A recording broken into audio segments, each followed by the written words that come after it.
ജോജി കല്ലൂക്കാരൻ, നമ്മുടെ എല്ലാം പ്രിയങ്കരനായ വേടൻ, ഇവിടെ സന്നിഹിതരായിരിക്കുന്ന മറ്റ് പഞ്ചായത്ത് പ്രസിഡന്റ് ബാബു സാനി, ശ്രീ ഷൈജോ പറമ്പി, ശ്രീമതി ലതിക ശശികുമാർ, അതുപോലെ ഇവിടെ ഇന്ന് ആദരിക്കപ്പെടുന്ന വിശിഷ്ട വ്യക്തികൾ, പ്രിയപ്പെട്ട പോൾക്കൂരൻ, എല്ലാവരുടെയും പേര് സ്വാഗതം വളരെ വിശദമായി സ്വാഗതം പറഞ്ഞുകൊണ്ട് ഞാൻ ചുരുക്കുകയാണ്. ഏറെ പ്രിയമുള്ള സഹപ്രവർത്തകരെ, വിദ്യാർത്ഥിനികളെ, എല്ലാവർക്കും എൻ്റെ വിനീതമായ നമസ്കാരം. നെല്ലാച്ചിറയിൽ ഇവിടെ ജോജിച്ചേട്ടൻ പറഞ്ഞതുപോലെ കഴിഞ്ഞ 5-8 വർഷങ്ങളിൽ നിരവധി പരിപാടികളിൽ പങ്കെടുക്കുവാനായിട്ട് ഇവിടെ എത്തിച്ചേർന്നിട്ടുണ്ട്. ഇതൊരു വളരെ എളിയ രീതിയിൽ ഒരു മലയാറ്റൂർ നക്ഷത്രത്രാഗത്തിൻ്റെ ചൂട് പിടിച്ച് ആരംഭിച്ചൊരു പരിപാടിയാണ്. പക്ഷേ അത് ഈ ഓരോ വർഷം കഴിയുന്തോറും കൂടുതൽ വൈവിധ്യമാർന്ന പരിപാടികളുമൊക്കെയായി ഈ നാടിൻ്റെ ഒരു കൂട്ടായ്മയായി, നാടിൻ്റെ ഒരു ഉത്സവമായി മാറി എന്നുള്ളതിൽ വളരെയധികം സന്തോഷമുണ്ട്. ഈ ചിറയുടെ സംരക്ഷണം, അതുപോലെ തന്നെ അതുമായി ബന്ധപ്പെട്ട് അതിൻ്റെ ബ്യൂട്ടിഫിക്കേഷൻ, പിന്നെ ഇവിടെ ഓപ്പൺ ജിമ്മ്, അതുപോലെ തന്നെ ഇവിടെ ഞാൻ നേരത്തെ പറഞ്ഞതുപോലെ എല്ലാ വിഭാഗം ആളുകൾക്കും ഒരുമിച്ച് കൂടാവുന്ന ഒരു കൂട്ടായ്മയായി ഇത് മാറി. ഇന്നിപ്പോൾ വളരെയധികം സന്തോഷമുണ്ട് ഇവിടേക്ക് കടന്നു വരുമ്പോൾ. ഈ കൂട്ടായ്മയ്ക്ക് ഈ നാട്ടിലുള്ള എല്ലാ വിഭാഗം ആളുകളെയും കോർത്തിണക്കാൻ സാധിച്ചു എന്നുള്ളതിൻ്റെ വലിയ സൂചനയാണ് ഇത്രയധികം ആളുകൾ ഇന്ന് ഈ പരിപാടിയുടെ ഭാഗമായിട്ട് എത്തിച്ചേർന്നിരിക്കുന്നത്. ഇവിടെ നിരവധി കാര്യങ്ങൾ നമുക്ക് ഈ ചിറയുമായി ബന്ധപ്പെട്ടുകൊണ്ട് ചെയ്യാനായിട്ട് സാധിച്ചു. അത് ഈ ചിറയുടെ സംരക്ഷണവും, ഞാൻ ഈ പറഞ്ഞ പോലെ ഇവിടെ നമ്മൾ ടൈലിട്ടതും, ഇവിടെ ജിമ്മ് പണിതതും, ഈ കാര്യങ്ങളെല്ലാം ലൈറ്റ് സ്ഥാപിച്ചത്, ഇതെല്ലാം ഇവിടെ തുടക്കത്തിൽ ഇത് എങ്ങനെയായിരുന്നു ഈ പ്രദേശം കടന്നിരുന്നതെന്നൊക്കെ നിങ്ങൾക്ക് നല്ല ഓർമ്മയുണ്ടാവും. എന്തായാലും ഇത്തരം കാര്യങ്ങളൊക്കെ ഇവിടെ നമുക്ക് യാഥാർത്ഥ്യമാക്കാനായിട്ട് സാധിച്ചത് ഈ നെല്ലാച്ചിറയുമായി ബന്ധപ്പെട്ടുകൊണ്ട് ഇവിടെ ഒരു സമിതി രൂപീകൃതമായതും ആ സമിതിയുടെ നേതൃത്വത്തിൽ പല പ്രവർത്തനങ്ങൾ ആവിഷ്കരിച്ച് മുന്നോട്ട് പോയപ്പോഴും ഒക്കെയാണ്. അപ്പോൾ അതിനൊക്കെ നേതൃത്വം കൊടുത്തത് പ്രിയപ്പെട്ട ശ്രീ ജോജി കല്ലൂക്കാരൻ്റെ നേതൃത്വത്തിലുള്ള കമ്മിറ്റിയാണ്. ഞാൻ ഈ അവസരത്തിൽ അദ്ദേഹത്തെ പ്രത്യേകമായി അഭിനന്ദിക്കാൻ ആഗ്രഹിക്കുകയാണ്. നമുക്ക് ഇപ്പോൾ ഇച്ചിരി പായലൊക്കെ കയറി കിടക്കുന്നുണ്ട് ചിറയിൽ. ഇനിയിപ്പോൾ ഇത് ക്ലീനാക്കി എടുക്കണം, ഒന്നുകൂടെ ക്ലീനാക്കി എടുക്കണം. മഴയായി കഴിയുമ്പോൾ ഇനി കുറച്ചുകൂടിയൊക്കെ വെള്ളം നിറയും. അപ്പോൾ നമുക്കത് വൃത്തിയാക്കി എടുക്കണം. പിന്നെ ഇതിനകത്ത് നമുക്ക് കൃത്യമായിട്ട് നീന്തൽ നടത്തണം. കൃത്യമായി മുടക്കം കൂടാതെ നീന്തുമ്പോഴാണ് നമുക്ക് ഈ പായലും കാര്യങ്ങളും ഇല്ലാതെ നമുക്ക് വൃത്തിയായിട്ട് നിലനിർത്താനും സാധിക്കുന്നത്. എന്തായാലും ഇപ്പോൾ മഴക്കാലത്ത് മുന്നോടി അല്ലെങ്കിൽ ഡിസംബറൊക്കെ ആകുമ്പോഴേക്കും നമ്മുടെ കാർണിവലൊക്കെ വരുമ്പോൾ കൂടുതൽ മനോഹരമാക്കി നമുക്ക് ചെറിയ മാറ്റിയെടുക്കാനായിട്ട് കഴിയും. ഇന്ന് ഇവിടെ വ്യത്യസ്തമായിട്ടുള്ളൊരു പരിപാടി. ഞാൻ ജോയിച്ചേട്ടൻ എന്നോട് പറഞ്ഞത് നമുക്ക് മന്ത്രിക്ക് സ്വീകരണം എന്ന് പറഞ്ഞു. ഞാൻ പറഞ്ഞു സ്വീകരണം വേണ്ട, കാരണം പഞ്ചായത്തിൻ്റെ നേതൃത്വത്തിലുള്ള സ്വീകരണം കഴിഞ്ഞു. അത് വളരെ വിപുലമായ സ്വീകരണ പരിപാടി പഞ്ചായത്തിൻ്റെ നേതൃത്വത്തിൽ ഒരെണ്ണം നടത്തി. ഞാൻ പറഞ്ഞു അത് മതി. ഇനി നമ്മളിങ്ങനെ എല്ലാ ദിവസവും സ്വീകരണം എന്ന് പറഞ്ഞാൽ എനിക്കും അതൊരു അത്ര സുഖമുള്ള ഏർപ്പാടായിട്ട് തോന്നിയില്ല.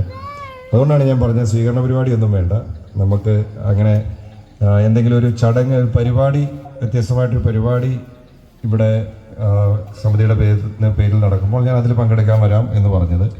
എന്തായാലും ഇന്ന് വളരെ അങ്ങനെ വ്യത്യസ്തമായ ഒരു പരിപാടി എന്ന് പറഞ്ഞപ്പോൾ ഇത് ഇത്രയും വിപുലമാകും എന്ന് ഞാൻ കരുതിയില്ല. വളരെ വിപുലമായി ഒരു പരിപാടിയായി ഇന്നിതിനെ മാറ്റി ഇതിൻ്റെ സംഘാടകർ.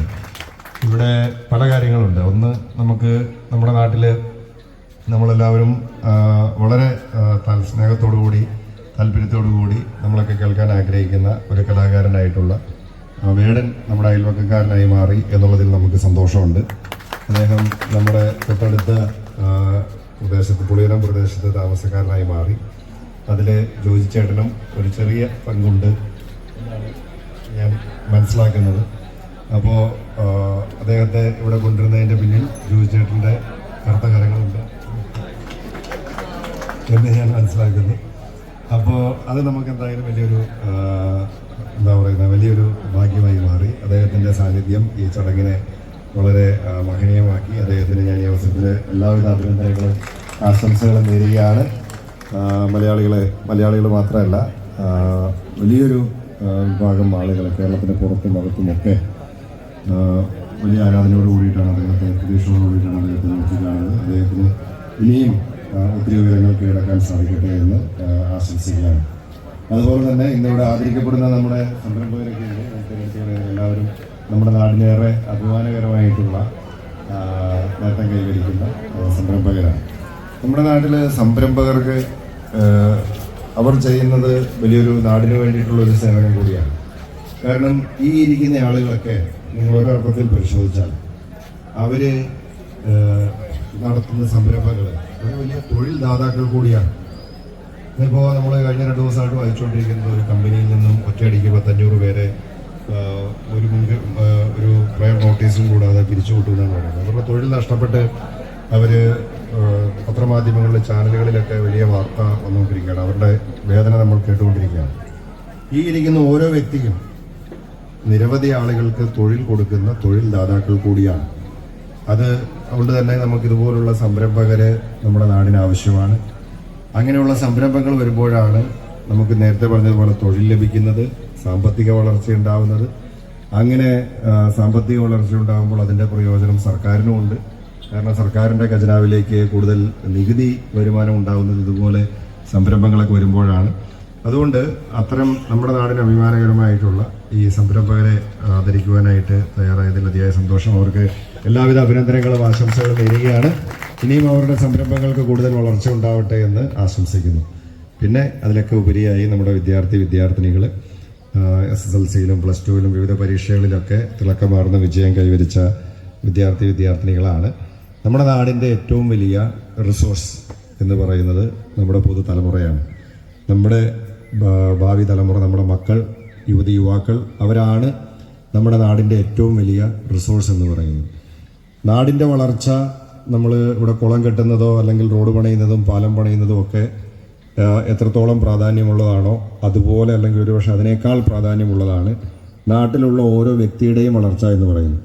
അപ്പോൾ നമ്മുടെ ഈ കറുകുറ്റി പഞ്ചായത്ത്, നമ്മുടെ ഈ നെല്ലാച്ചിറ ഈ പ്രദേശം, ഈ നാടിൻ്റെ വളർച്ച എന്ന് പറയുന്നത് ഇവിടെയുള്ള ഓരോ യുവതി-യുവാക്കളുടെയും വളർച്ച കൂടിയാണ്. അപ്പോൾ ആ അർത്ഥത്തിൽ അഭിമാനകരമായ നേട്ടങ്ങൾ കൈവരിച്ച വളർച്ചയുടെ പടവുകൾ ചവിട്ടിക്കയറുന്ന മുഴുവൻ വിദ്യാർത്ഥിനികളെയും പ്രത്യേകമായി ഒരിക്കൽ കൂടി അഭിനന്ദിക്കുന്നു. ഒപ്പം ഇവിടെ പറഞ്ഞു ഒരു കാര്യം കൂടി പറഞ്ഞ് അവസാനിപ്പിക്കുകയാണ്. തെരഞ്ഞെടുപ്പ് കഴിഞ്ഞിട്ട് ഒരു മന്ത്രിയൊക്കെ ആയതിനു ശേഷം ആദ്യമായിട്ടാണ് ഇവിടെ ഒരു ചടങ്ങിൽ പങ്കെടുക്കാനായിട്ട് എത്തിച്ചേരുന്നത്. എന്തായാലും നിങ്ങളുടെയൊക്കെ വലിയ ആത്മാർത്ഥമായിട്ടുള്ള പിന്തുണ ലഭിച്ചതുകൊണ്ടാണ് ഞങ്ങളൊക്കെ പ്രതീക്ഷിച്ചതിനേക്കാൾ വലിയൊരു വിജയം ഈ തെരഞ്ഞെടുപ്പിൽ ലഭിച്ചത്. ഇവിടെ നേരത്തെ പറഞ്ഞു, ഞാൻ ആദ്യത്തെ തെരഞ്ഞെടുപ്പിൽ മത്സരിച്ചപ്പോൾ ഏതാണ്ട് 9,000 വോട്ടിൻ്റെ ഭൂരിപക്ഷമായിരുന്നു. അത് രണ്ടാമത്തെ തെരഞ്ഞെടുപ്പിലായപ്പോൾ അത് ഒരു 16,000 വോട്ടിൻ്റെ ഭൂരിപക്ഷമായി.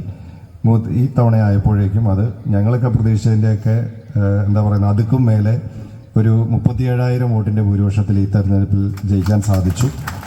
അങ്ങനെ ഒരു തിളക്കമാർന്ന വിജയം ലഭിച്ചതുകൊണ്ടാണ്, നിങ്ങൾ നൽകിയ MLA എന്ന 3 അക്ഷരം ഉള്ളതുകൊണ്ടാണ് ഒരു മന്ത്രിയായി പ്രവർത്തിക്കാനൊക്കെയുള്ള ഒരു അവസരം ലഭിച്ചത്.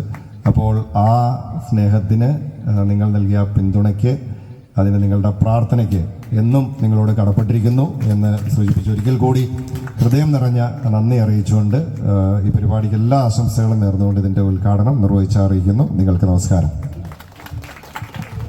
നന്ദി ശ്രീ റോജി M. ജോൺ.